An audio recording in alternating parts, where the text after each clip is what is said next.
So let's have a listen to what Paul Nuttall has to say, UKIP's Deputy Leader. Welcome to the UKIP Manifesto launch 2015. As you probably guessed, it's here in Thurrock for a reason. In May last year, we got 5 councillors elected, taking us to a total of 6, meaning now that we hold the balance of power on Thurrock Borough Council, something that we hope to replicate in Westminster on May the 7th.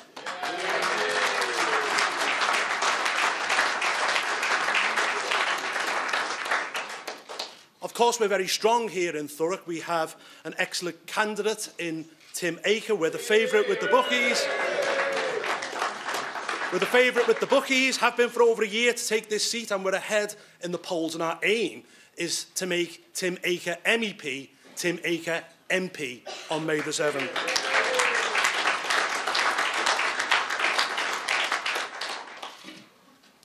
Now, the first person I want to introduce here today is a man who is changing the face of British politics. He is connecting with people from north to south, east to west, crossing the class divide. He is recognised as the best communicator in British politics today. He is the head of the People's Army. It is the leader of UKIP, Nigel Farage.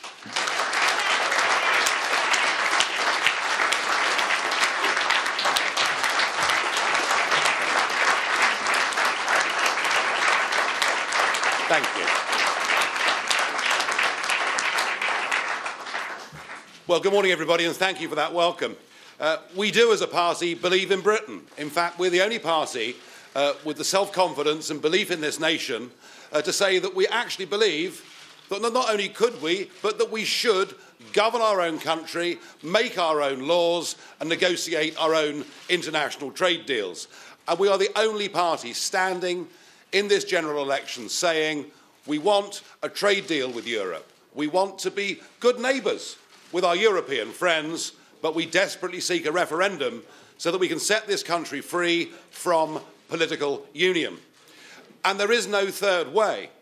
There is no renegotiation of any value that is to be had in Brussels. Now, our position is perfectly clear. We want our country back. And then, and only then, can we actually control our borders? Because the great truth of this immigration debate is that only by leaving the EU can we control immigration into this country. So we're the only party here that's got a credible plan for immigration and a positive vision. We want an Australian-style point system so that we can choose the quantity and type of people who come to live, work and settle in our country. And actually, if we do that, it'll be an ethical policy, it'll be a fair policy, and one that works in the interests of this country.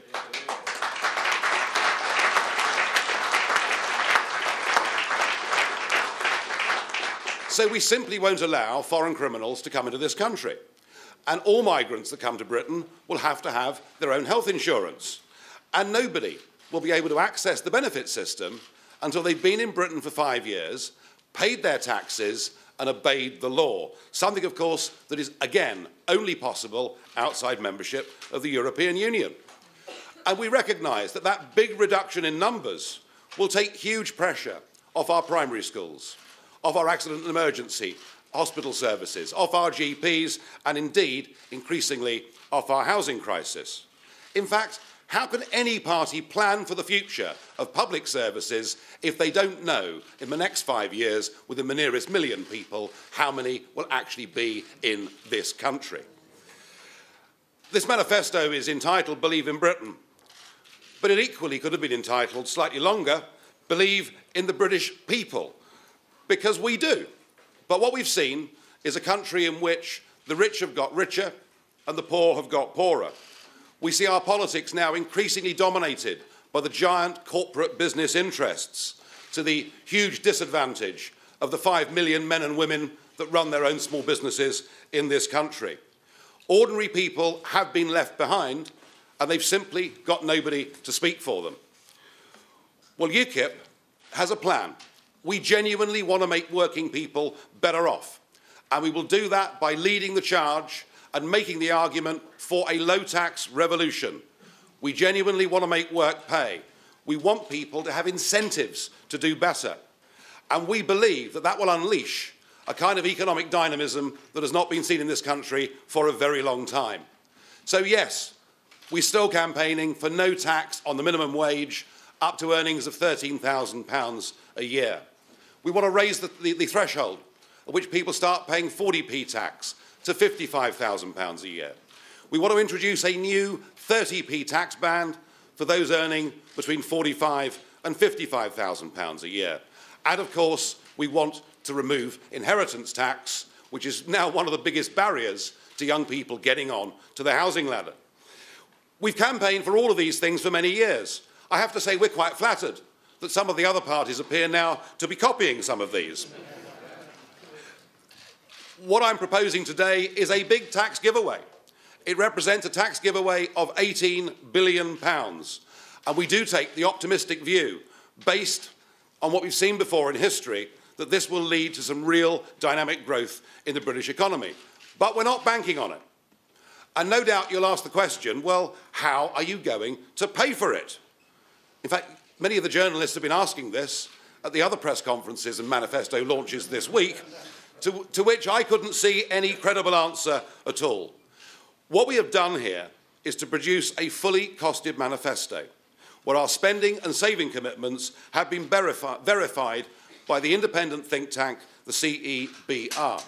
I believe what we've done with this document is to set a new gold standard for how manifestos in this country should be produced, and at the moment, nobody else can match it.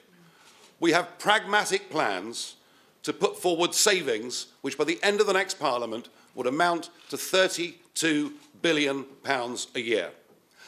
We do that by radically cutting the foreign aid budget. We do it by ending EU contributions, which are wholly unnecessary to us doing trade. We do it by scrapping vanity projects such as HS2. And we do it by revisiting the Barnett formula, despite the fact the other three parties are sworn to maintain it. We do it by revisiting and changing the Barnett formula to give Wales and England a better and fairer deal.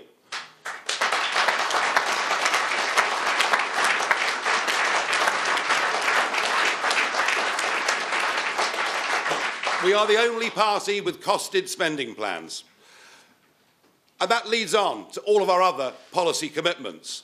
UKIP is, despite what has been said in the past, UKIP is fully committed to the founding principles of the National Health Service.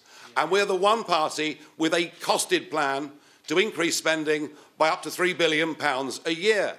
We want to train 20,000 extra nurses, 8,000 extra GPs, 3,000 more midwives. And the need to do this is great, as our rapidly increased population has put an intolerable strain on health services in this country. And we also want to end the tax on illness by scrapping hospital parking charges.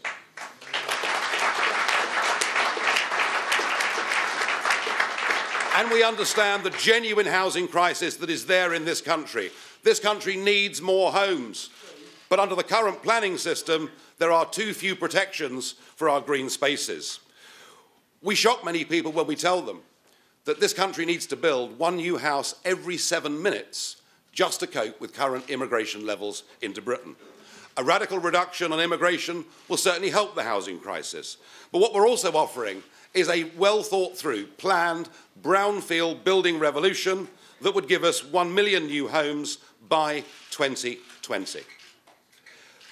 The missing component of this election campaign has been an absence of debate about foreign affairs and a very reluctant debate from many others about defence. Perhaps they're just too embarrassed by their past track record. Perhaps Afghanistan and Iraq and Libya weigh too heavily. And perhaps many of them don't want the public to be reminded that we were within a whisker of getting involved in Libya. UKIP will continue, as we have done in the past, to urge caution and to urge restraint before we go to war. But we also recognise we're living in a very unstable world in which there are genuine threats. And we think the political class have got it completely wrong about defence. We think defence does matter. We think it's there in the hearts of the British people. And we will commit, again, fully costed, to spending the 2% that is required by NATO. We will spend 2% on our defence spending initially, but would look to increase it substantially after that. It makes no sense to us to be cutting defence at the very same time that we're ramping up the foreign aid budget. And we also feel that the government needs to honour the military covenant. In a sense, our word should be our bond with the men and women that serve this country. And that is why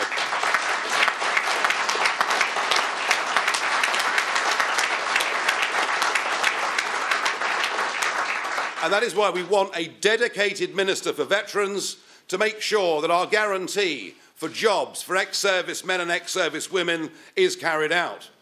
And we need to do an awful lot more for those who've been damaged physically or mentally by conflict, or for those who have found the adjustment back into civilian life just too difficult. 5 years is a long time in politics, and it's an eon in terms of UKIP. I can say to you today that I absolutely congratulate Suzanne Evans and her team for producing this excellent manifesto. This is Nigel Farage in Thurrock outlining UKIP's election manifesto, a manifesto which he says contains serious, fully costed policies. So we will continue to listen on the BBC News channel, but say goodbye to viewers on BBC Two. With all of our costings independently verified and backs up, says much about her professionalism. I have no doubt at all that any questions you have to ask me over the course of the next 5 years about this manifesto will get a different answer to the one from 2010. And I welcome to the platform Suzanne Evans.